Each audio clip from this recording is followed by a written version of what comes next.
স্বর্গে সব কিছু আছে, কিন্তু মৃত্যু ভয় নেই, মৃত্যু নেই। শ্রীমদ্ ভাগবত গীতায় সব কিছু আছে, কিন্তু মিথ্যা নেই।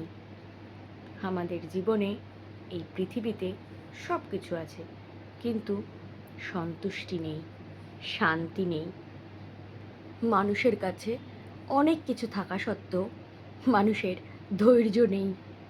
না তো সুখ কিনতে পাওয়া যায়, না তো দুঃখ বিক্রি করা যায়।